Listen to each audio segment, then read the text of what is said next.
guys, I'm Nelsky Vlog. Magluto tayo guys ng hair mask para maganda ang buhok natin.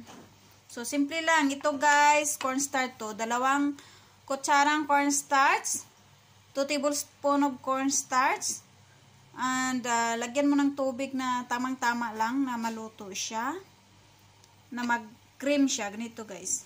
Pero guys, hindi pa to enough na niluto ko. Kailangan ko pang lagyan ng ganito guys. Pinakuluan ko ang cloves at saka cinnamon. So, pinakuluan ko yan.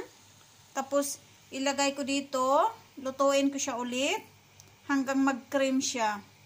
Okay? So, ito na guys. Nilagay ko na dito guys ang pinakuluan kong cloves at saka cinnamon stick. So para mag-ano siya ang buhok mo, para maglambot. Tapos ang cinnamon para pampatubo ng buhok, pampaganda ng buhok mo para hindi manglalagas. Tapos pagkatapos niyan guys, ipalamig ko siya. Pag malamig na siya guys, lagyan ko ng conditioner. Ito guys.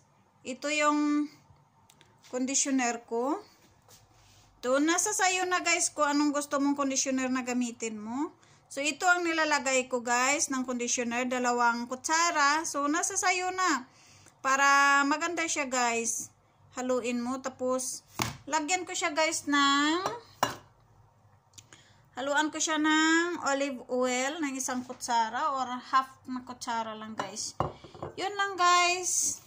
Pag halu-haluin mo, pag malamig na siya guys. Pag malamig na siya guys, pag halu-haluin mo lang lahat. Yun. Tapos yun, i-apply mo sa buhok mo. At banlawan. I-apply mo siya sa buhok mo mga around 15 minutes. Tapos banlawan mo siya guys. Thank you so much for watching guys. This is Nelsky Vlog. Thank you. Pa-subscribe naman guys at pa-click naman ng notification bell dyan para updated ka kung may ina-upload ako. Thank you. Like. Bye-bye. Love you all. I'm sorry,